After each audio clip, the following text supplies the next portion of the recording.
You're listening to the McGregor Dementia Support Ministry podcast. Today's episode is our live Q&A panel discussion from the February 21st, 2026 Alzheimer's and Dementia Seminar at McGregor Baptist Church. And in this conversation, Dr. Ed Shaw, Dr. Benjamin Mast, and Cynthia Perth Hughes respond to audience questions about dementia, Alzheimer's disease, caregiving, faith, and a host of a whole bunch of other topics. This session offers practical insight drawn from real life concerns.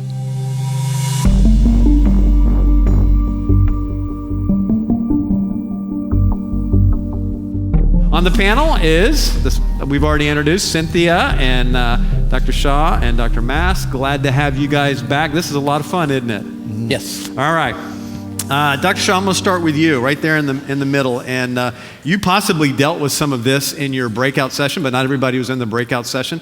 But several questions that came in early were dealing with how do I handle aggressive behavior as a caregiver with somebody that I care dearly about. What are some things that we can learn, that we can do that could in handling and dealing with that aggressive type behavior?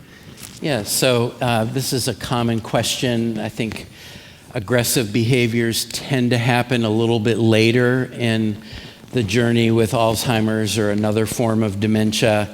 Sometimes people who are living with frontotemporal dementia, they may have aggressive behavior as one of the front row and center issues.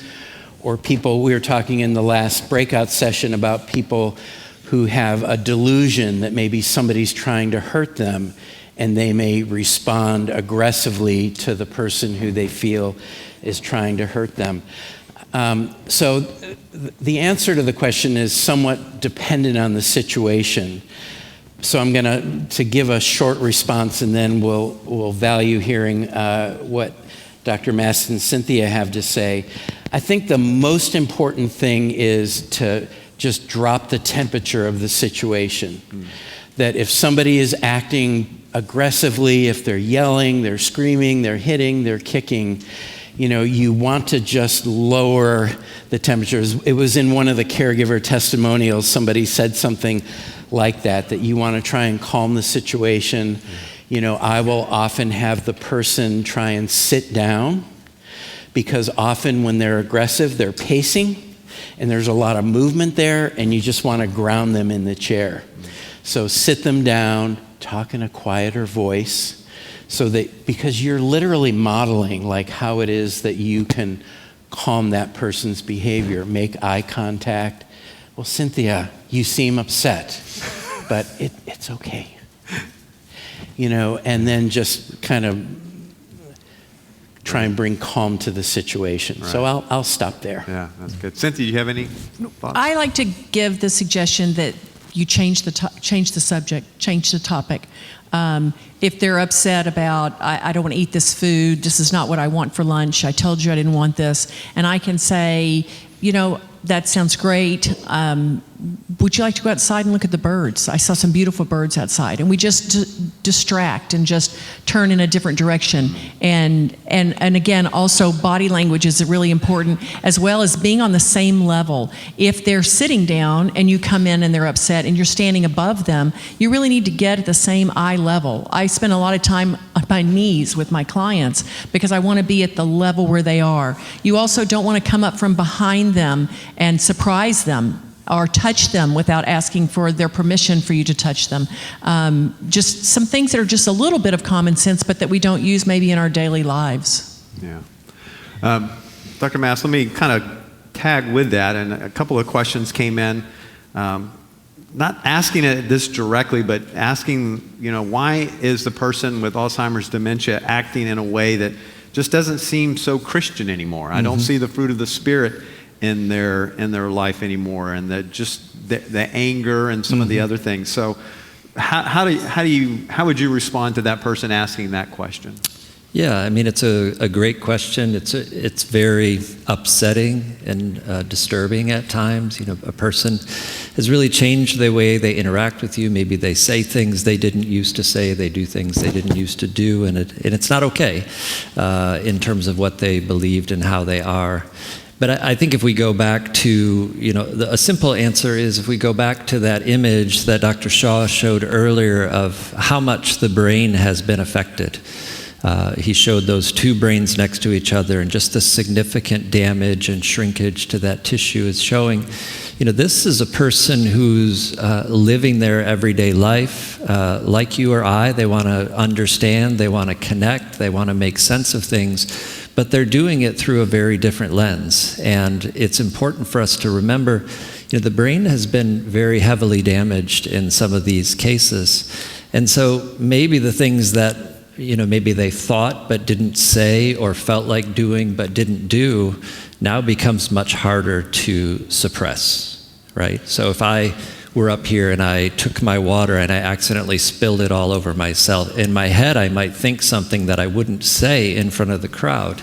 But when your frontal lobes are degenerating, it might slip out more often, so to speak. It doesn't mean I'm not a Christian, I don't think. It means, I get frustrated, I get angry, I get embarrassed, and sometimes those things come out in the behavior. So patience and endurance Yeah. in dealing with that. This is a question that I think I'm going to be able to answer. The intro speaker mentioned that the session is being audio recorded. Will that recording be made available online so those who could not attend can access it? It's a very good question. We are recording, as I mentioned, all of these sessions. We have been doing that for several years for this particular seminar. If you listen to podcasts, audio podcasts, you can go to do a search either on Apple Podcast or Google Podcast and go to McGregor Dementia Ministry. You can also go to our website and you can get to them directly there as well. And thank you for putting that screen up there, Bobby. But most all the past seminar sessions are available over the last several years, and these will be available as well. Now, they won't be available tomorrow, so don't start looking for these tomorrow. It'll take us a little time to get those uploaded, but within the next few weeks, we will try to have those up there. But what's nice is you can go back and listen to stuff from last year and be able to get benefit from those as well. So, asked my own question and answered it. I love it. All right. I love this. I'll start with you, Cynthia. Why is it that many with Alzheimer's in the family do not want to talk about it, not share with other family members? And how can one go about changing that kind of dynamic? I believe that the reason people don't want to speak about it is because they don't understand it. So as I mentioned, my father had Alzheimer's. My grandmother died. My dad's mother died with what we called old timers, and my great-grandmother died with senility. And when my great-grandmother died, she died close to 100, but she lived in a trailer behind my uncle in Arkansas. And as small children in the 60s, we would run and make fun of her because we thought she was a witch living out in the trailer. And no one corrected us, and no one explained to us or educated us on what she may have because they didn't know and they didn't understand. So when we came back I grew up in Dallas, when we came back, we didn't talk about our great-grandmother. We didn't talk about seeing her or anything about her because we were afraid of her and we didn't understand her, and she talked in nonsensical language and she smelled really bad. And so my goal in my life is to try to change that stigma, and that's why I talk about what I talk about, and I'm very honest and very frank about it because I don't think there's anything to be embarrassed about having Alzheimer's. I don't think there's anything embarrassed to having a mental illness or having an addiction. I don't think it's an embarrassing thing, but we don't talk about things that we don't understand or that we're afraid of. And I also know that a lot of adult children that I work with don't want to talk about it with their parents, and I believe that part of that is because they're afraid of what their mortality may look like, and they're afraid that it runs in their family. So if we can all embrace that this is not anybody's fault that they have it, it's not because, as I mentioned earlier, they drank too much, sometimes that can cause it, but because they lived under power lines or because they swam too much or whatever. It's not because of that. It is a disease, and I just believe we all should be more open about it.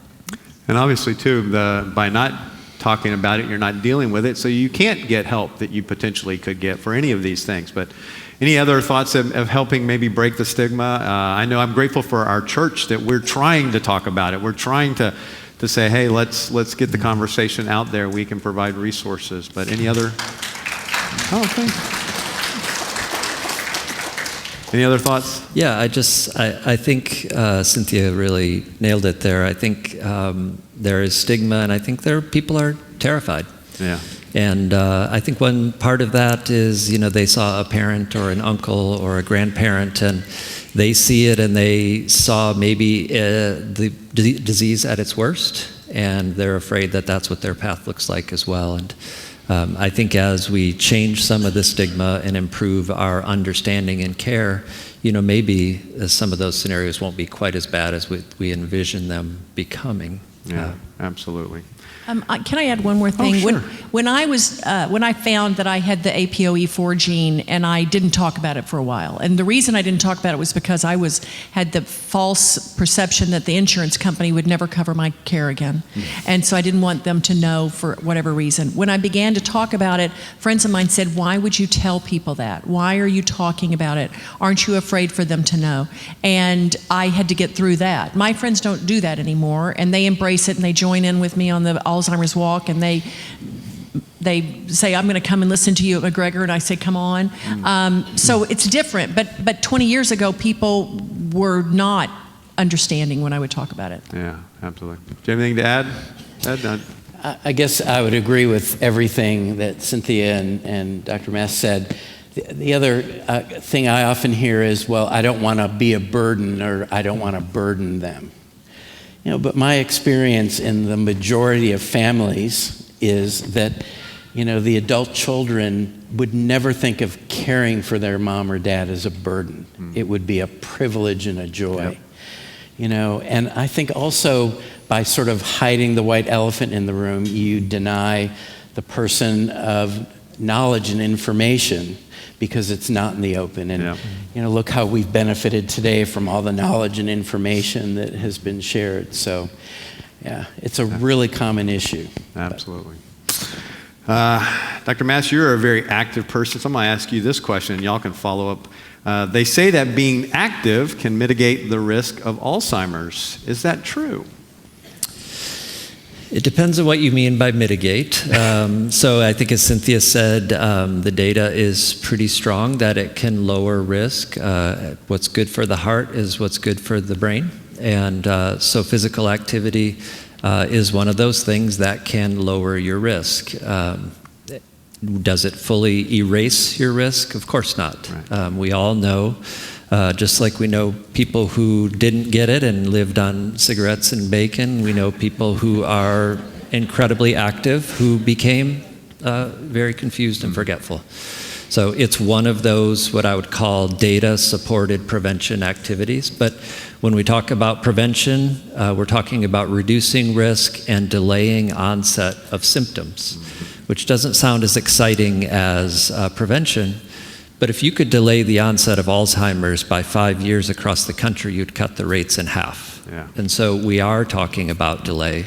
Yeah.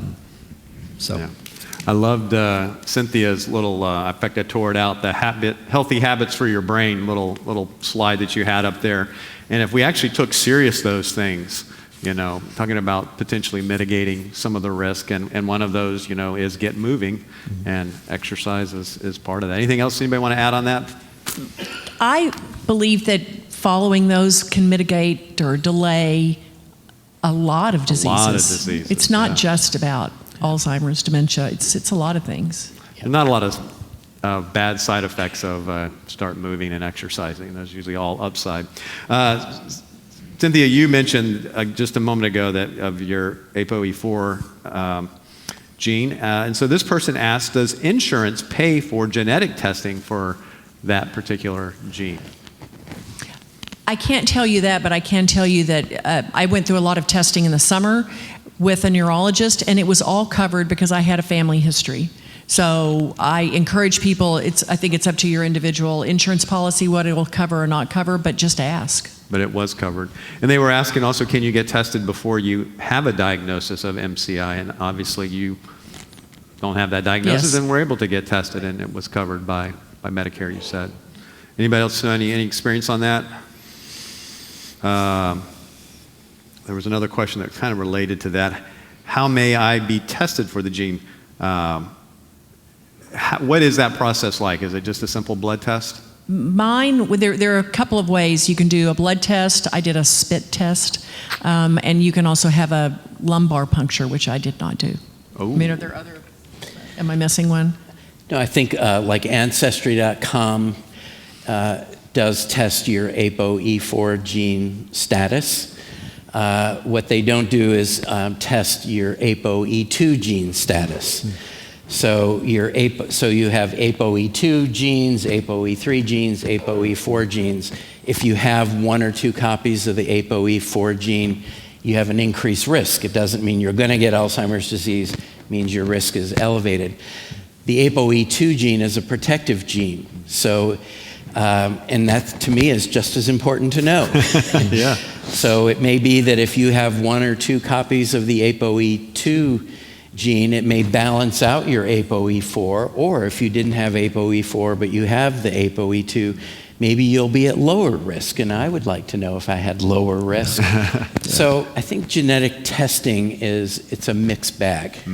Yeah. And I feel like it's probably not ready for prime time for all of us to just routinely get genetically tested or go out and get the amyloid blood test. There may be pathways in the future for that. For that, yeah, absolutely.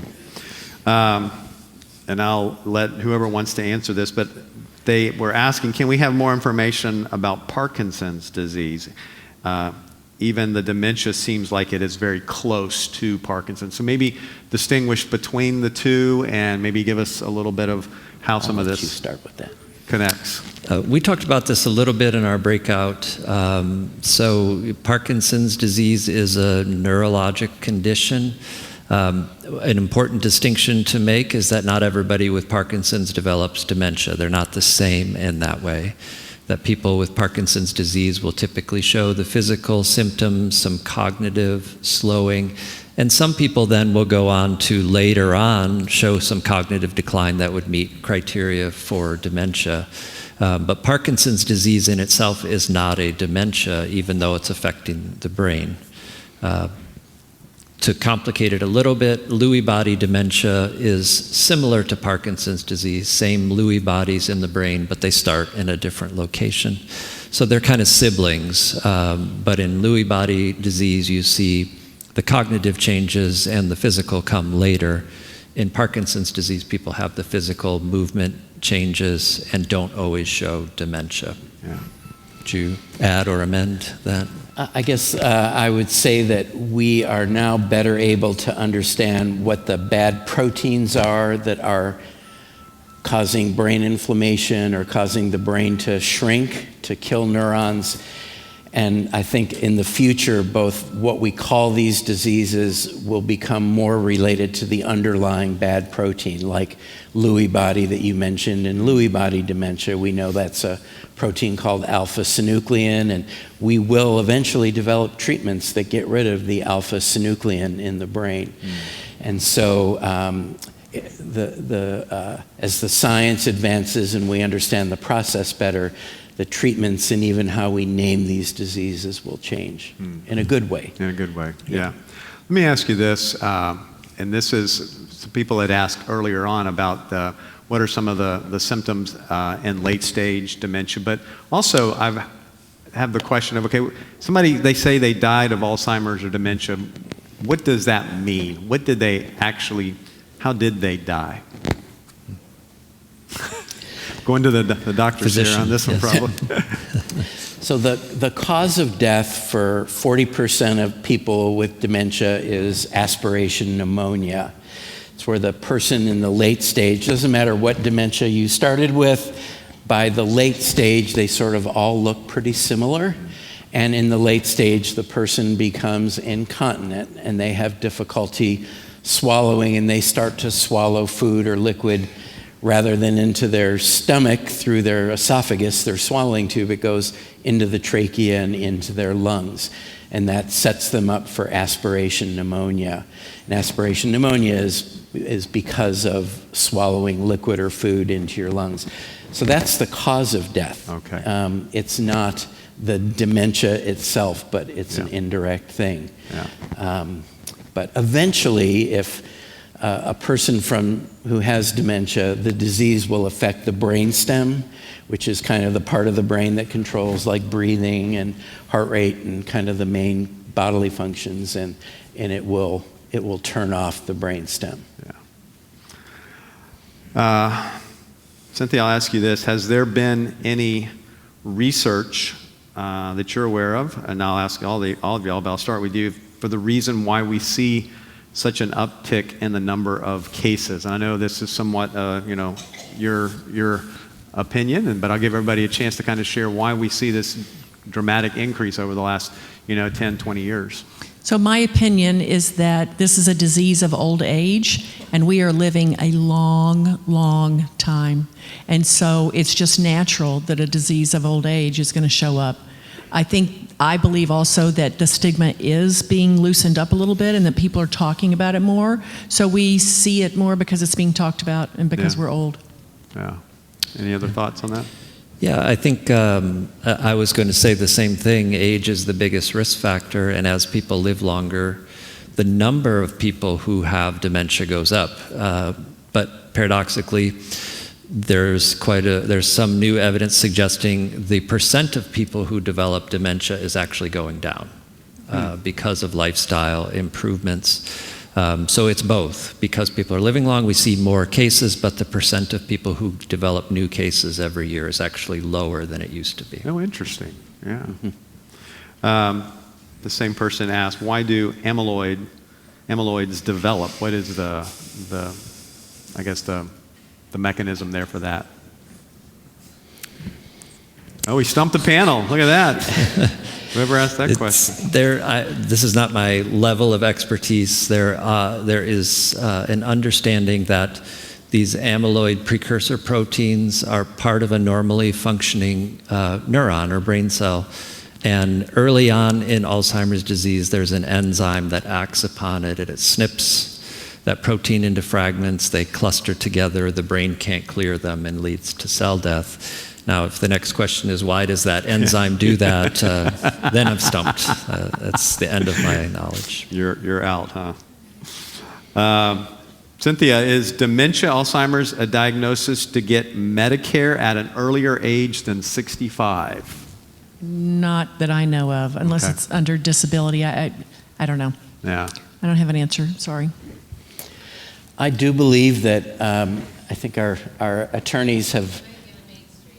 They may be on Main Street. I do believe for disability that if you have a diagnosis of Alzheimer's, you will automatically receive disability versus other medical conditions. Okay. So. And this was, I guess, a follow-up, Ed, from your earlier presentation in here when you were showing the chance of death with some of these new drugs, the 1% chance. Is that dependent on the amount of amyloid that was removed and the type of treatment, or I'm not sure exactly what they're asking there, but I think they're just questioning what's the cause of that 1% chance of death there? Yeah, so the side effects, the brain swelling, the brain hemorrhage, the stroke, and if those were severe enough that any of those things could result in death, is a consequence of, the drug is called a monoclonal antibody. So it's going in, it targets an amyloid molecule, and then through an immunologic mechanism, it removes it from the brain. And I think just like we saw with COVID, some people would get, this COVID lung disease that could be life-threatening or fatal, and that was an inflammatory response for reasons we don't entirely understand. Some people who get the treatment develop this kind of inflammatory response in the brain. And when the brain swells, it can rupture a blood vessel, and there can be a hemorrhage, or it can cause a blockage and a stroke. Any of these things are possible. And though people who have the ApoE4 gene are more likely to have that as a complication, it's just like with COVID. Some people didn't survive it, but most people did. We don't really understand the factors of why that was. And kind of a follow-up, another person asked, when you showed, I think it was you that showed the scans after somebody had been on the treatment, how it looked like it had cleared, but yet they didn't see the benefits of that with the cognition. What is the reason? Is it because the damage has been already done? Yeah, I think probably it may be, even though the structure of the brain returns to normal, the amyloid is gone, there's still a functional issue. But I don't know, do you have another thought about that? Yeah, I think it's very surprising, right? So we stand up here and say these amyloid plaques are the primary, or at least we think the primary cause of Alzheimer's, they lead to these cognitive changes. Then you develop a drug that removes them and the cognition continues to decline. So either we had the wrong target or the damage is already done. These are, at this point, scientific hypotheses that maybe even though it's early symptoms, maybe it's still too late. There are trials undergoing now where people are taking these anti-amyloid treatments in the asymptomatic or pre-symptomatic phase to see if that works better. I think we'll know more. But keep in mind, there are two pathological changes. There's plaques and tangles, and so we've affected the amyloid, and there's still the tau. Yeah. Dr. Mast, I'll ask you this, because we were actually having a conversation about this earlier this morning. This person said, I've heard there is a lot of research on the benefits of creatine monohydrate and brain health when used prior to full onset of Alzheimer's and dementia, or MCI. Any thoughts on that? Well, I have seen the data on creatine. I'm also a creatine user. So we talk about supplements. That's the one that I have chosen to take. And from what I saw with the data, I thought it looked pretty promising. I think the challenge in science is always replication, and that means can somebody else show similar results without a significant side effect? N of one, I take it. I feel like it does good things for me overall physically, but I'm not taking it for my memory. Yeah. And it's been around a long time. It's been around a long time. Yeah, it's not something that's just popped up recently. Yeah, I would say if you hear an expert on the stage talking about what they do, we should revisit the wisdom of going to your doctor and say, does this make sense for me to do? Right. Maybe it wouldn't be good for other parts of your bodily systems. Whereas for me, in mid-50s, maybe it's okay. Yeah. And your situation might be different. So don't start it because we talked about it. Always consult your physician, right? Always. Yes, or a nurse practitioner. Yep. Dr. Shaw, I'll start with you, and y'all can all answer. But here's the question. How do you best help your loved one who denies having any issues, although they are very evident, and becomes defensive and very accusatory when we try to talk to them about what we're seeing and concerned about them in their life? They insist, underlined, nothing is wrong. Yes. So this is a really difficult challenge, and I think it's common and frustrating. I think there are two things that may be going on when somebody is, quote, in denial. They may really understand that something bad is going on with their brain, but they are truly in denial. In other words, it's painful for them to acknowledge that reality, and so their defense mechanism, as we call them in psychology, their defense mechanism is to just say, no, there's nothing wrong.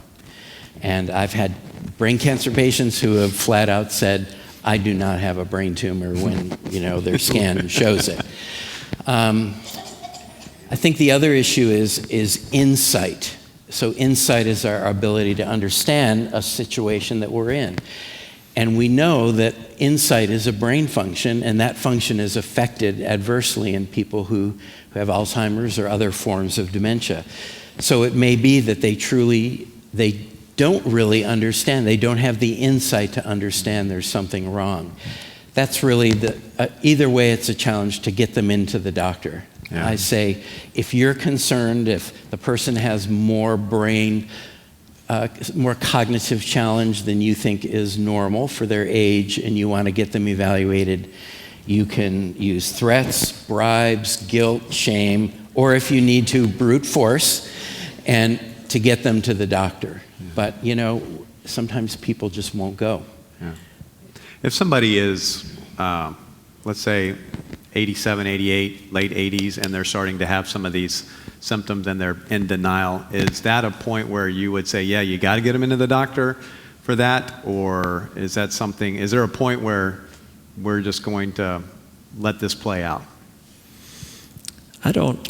That's not how I think about it. I think it really depends, because one person might be 88 and very frail and sick. Another person might be 88 and quite healthy and have many good years left to live, which isn't to say if you're 88 and sick, you don't. But I think the question you're implying is there a point in which the battle is not worth it? And so maybe this is just deflecting, but I wouldn't make it based upon the age. Right. Maybe you could consult, an expert like Cynthia and just say, what would you do? I mean, you're good at navigating these waters. Should we try to force the issue, or does this make sense to let it go and do the best that we can?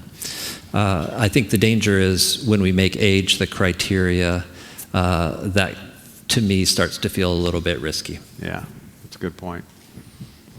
Anything else? Well, I also think that sometimes the mistake is trying to force our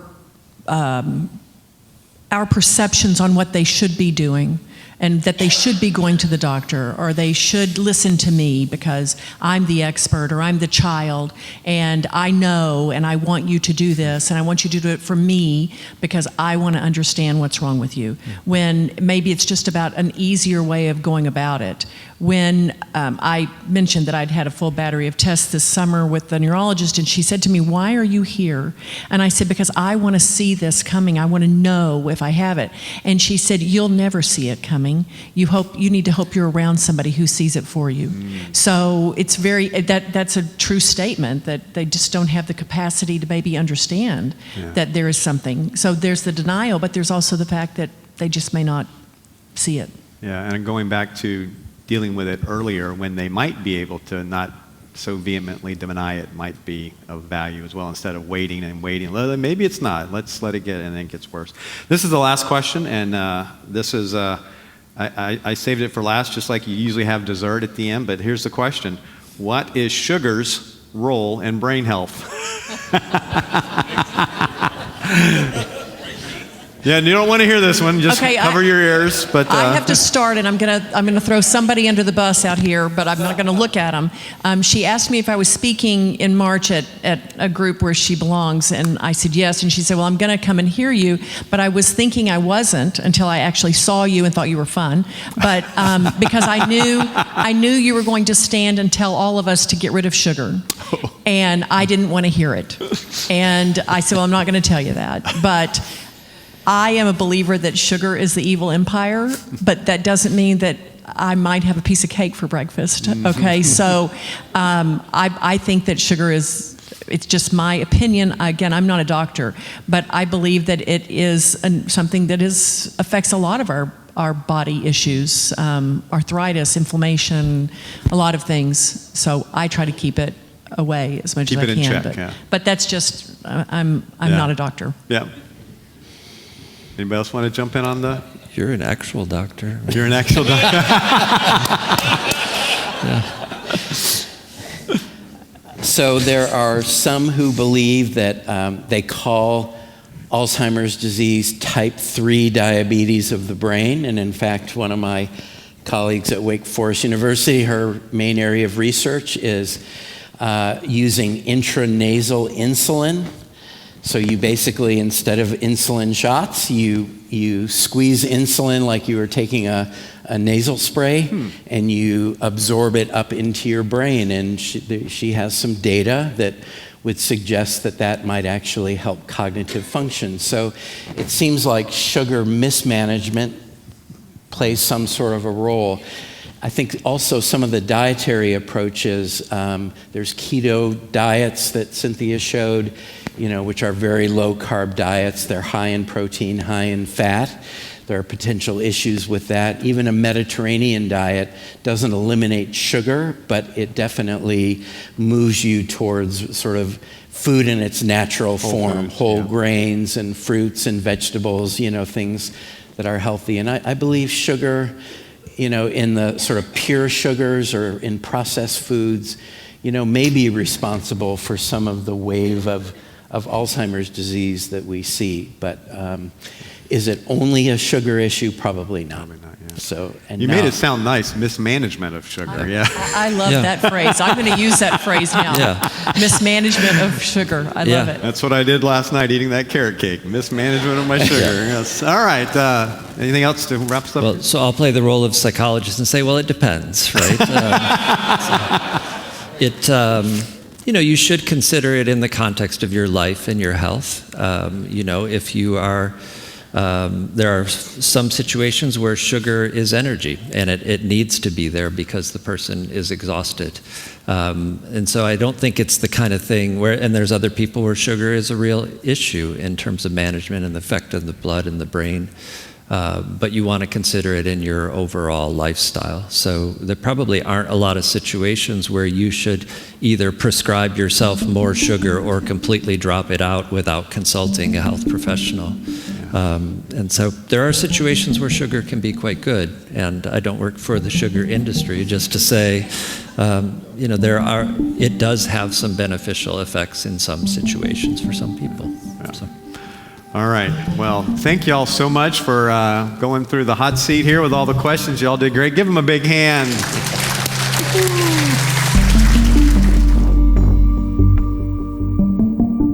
We're grateful you joined us for this panel discussion. If these answers were helpful, subscribe for future episodes and share this resource with others navigating similar questions.